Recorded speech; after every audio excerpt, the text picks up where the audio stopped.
La séparation Trump-Musk, qu'est-ce que la Grande, Belle Loi? Une plongée approfondie dans la dernière proposition législative du président Trump et ses implications.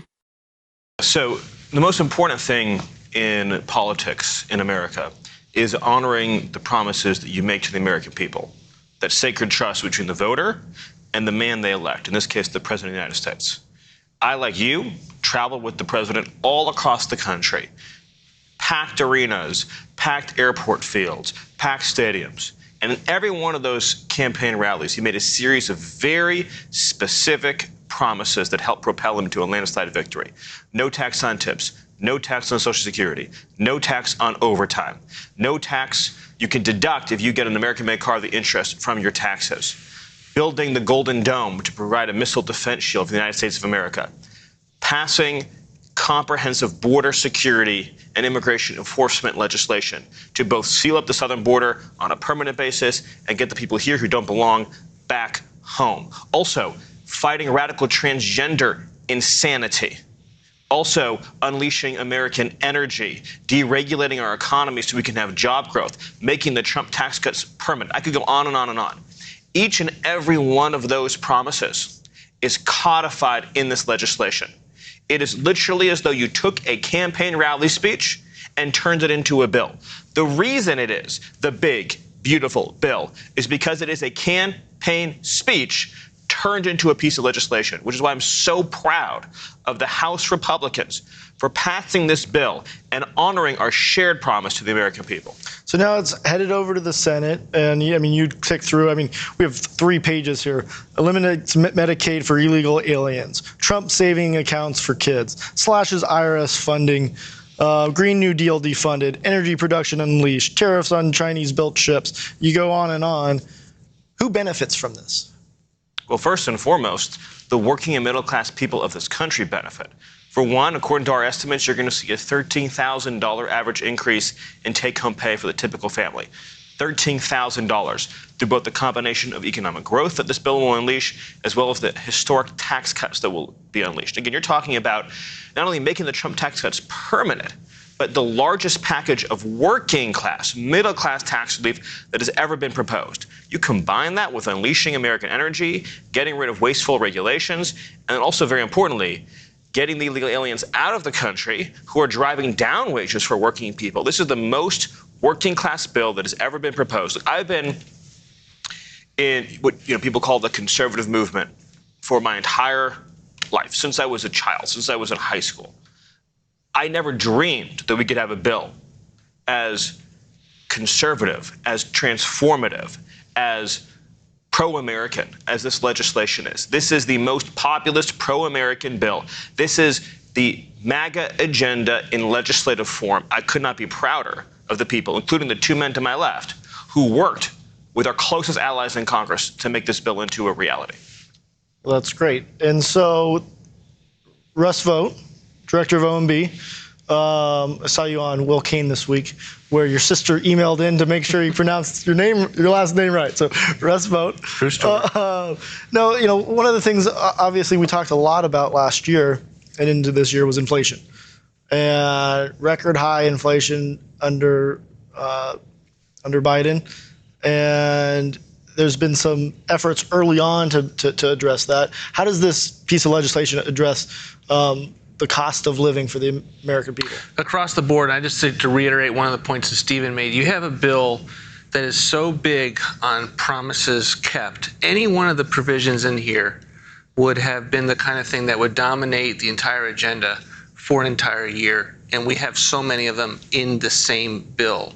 It is fundamentally not a budget resolution. This is an agenda setting, agenda and promises keeping bill.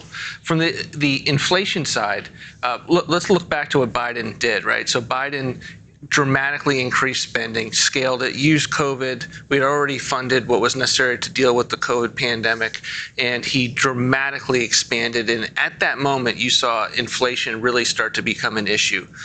They dramatically increased regulations. They sent energy prices escalating. And so when President Trump is running on the campaign trail, his inflationary efforts are aimed at those three issues, right? Deregulate the economy, get people's prices down, get rid of high energy costs, American energy across the board. This bill furthers that. And then, of course, in the spending driver and dealing with the Biden spending regime and pulling that back. And this has historic levels of mandatory spending reforms in the constitute as a work requirement and other reforms, but things that really drive our spending down. And I think it's one of the reasons, not the only reason, but it's one of the reasons we're back to having the lowest inflation in 4 years. And we're seeing it drive down. We'll be below the Fed level soon. And so this is on a trajectory that is exactly what he ran on and dealing with the Biden excesses. Stephen, you had a post on Truth, or on X, I suppose. Largest tax cut and reform in history. Interest on car loans fully tax deductible if the car is made in America. Fast tracks new energy projects and provides protections against future regulations. Terminates the Green New Deal. Cuts $1.6 trillion in net mandatory spending. The most pro-American tax bill ever, as you were saying. Jump off of what Russ was talking about as how this addresses inflation and the cost of living for the average American person. Yes, well, so you just listed some of the examples there, but every economic provision in this bill, in part of this populist agenda that President Trump has led for a decade now, is geared towards making life more affordable and more prosperous for working people. The ability to go to a car dealership, get a car loan, and deduct 100% of that interest cost from your taxes, the kinds of deductions that normally have only been available to rich people, now are available to the middle class, to the working class in this country. The ability to get energy prices down even lower than President Trump has already reduced them by creating a permanent structure for deregulating American energy and keeping it flowing long into the future, that's going to make life more affordable for everyone, not just the cost of driving, but the cost of heating, the cost of air conditioning, the cost of electricity, the cost of everything is going to go down as a result of this legislation.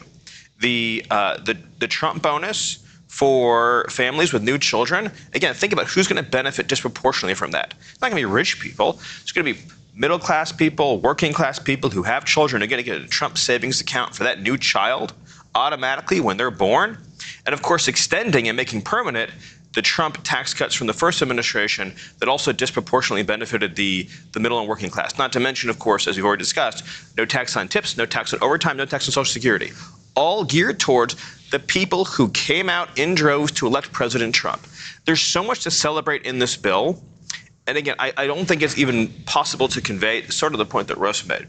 If any of these things was done on its own, this would be considered a historic victory for the movement, for the presidency, for the country. In other words, if we had just did a bill that, say, just did no tax on tips, that would be, people would talk about that in 50 years, right? If Ronald Reagan had passed a bill in 1981 saying no tax on tips, there'd be 15 museums out there talking about the time that Ronald Reagan did no tax on tips. There'd be a constant reel on the History Channel about when Ronald Reagan did no tax on tips. That's just one part of this bill. You know, take, of course, something that I've talked a lot about with you and with many others on immigration and border security. This bill fully funds the entire wall across the entire southern border, land and river. So again, you think about promises made, promises kept. Is there a bigger promise than having full, complete, upfront funding that Democrats can never take away? So in other words, it's there, it's upfront, and by the way, it's paid for. Here's another point that isn't discussed very much at all. The immigration provisions in this bill are paid for by charging foreign nationals more money when they want to come to America. So by raising the fees on foreign nationals who are seeking visas and other immigration benefits, we are paying for the wall, for the ICE officers, for the border agents, for the pay raise that President Trump promised the ICE officers and the border agents. So we are literally paying for the defense of the homeland by increasing fees on those in other countries who want to come here. So it's a win-win. So when you hear Stephen talk about it, obviously, easy sell. So how could anyone vote no? Let's get into the weeds a little bit. CBO. What's the CBO? How does it work? What is the scoring mechanism? And why are people using it as a way to attack the bill? The Congressional Budget Office scores bills. They have what we believe is an artificial, unrealistic real baseline. quick, what does it mean to score a bill?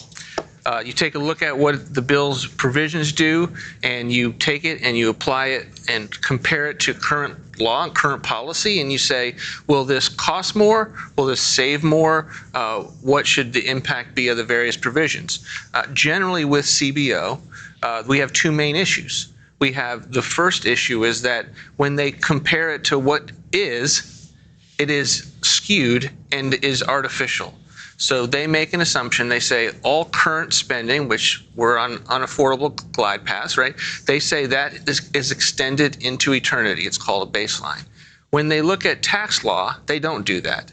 They assume that if certain things have sunsets, even though those sunsets exist in spending, that those sunsets exist in taxes or revenue rates, that those are going to actually occur. And so when we just merely extend, and we're doing a lot more than just extend, but if at the general level, if we extend tax relief from 2017, they give us a $3.7 trillion cost, of which that's not new policy. That cost is already a part of the baseline. And so it's important when you're scoring something, when you're deciding how much something should cost, it should be as accurate as possible. When you adjust that, this bill actually reduces at least by $1.4 trillion deficits and debt over 10 years, including all of the things that we do in this bill, it reduces. And that is before the economic growth that we believe in this administration we will produce, because that's the second big issue we have historically with CBO, is that they do not believe that your policies will have more than a static approach to anything.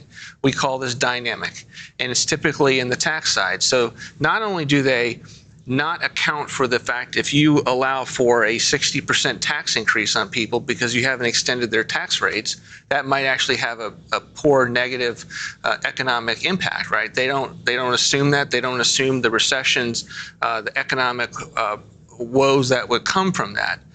But they also, so that's horrifying, but they also don't then assume that if you have policies like no tax on tips and no tax on overtimes that are encouraging people to stay and work more and have more productivity, that's going to lead to higher levels of economic growth than you would ordinarily assume.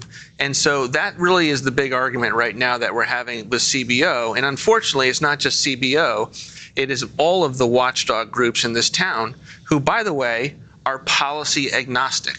So unlike this president and his administration that are trying to do a lot of different things because we have made promises to the American people, the president has made promises to the American people, they are looking at this through one small prism, and they are saying by our artificial baseline, this impacts the deficit.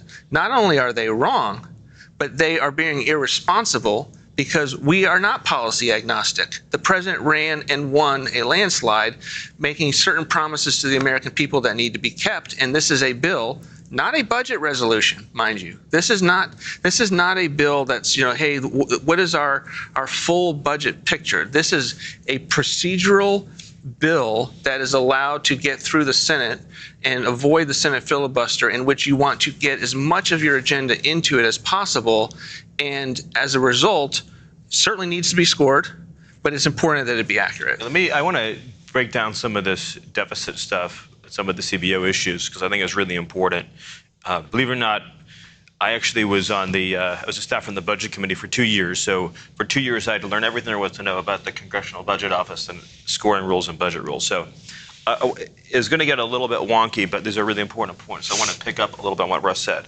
So every year, at the end of the fiscal year, September 30th, all government funding expires. It goes down to zero, right? It goes down to zero. So so if you were to do a score over spending over the next 10 years, based on what is known as current law, right? There'd be 1 year left of spending and then 9 years of nothing. So you would have a year of spending out of 10.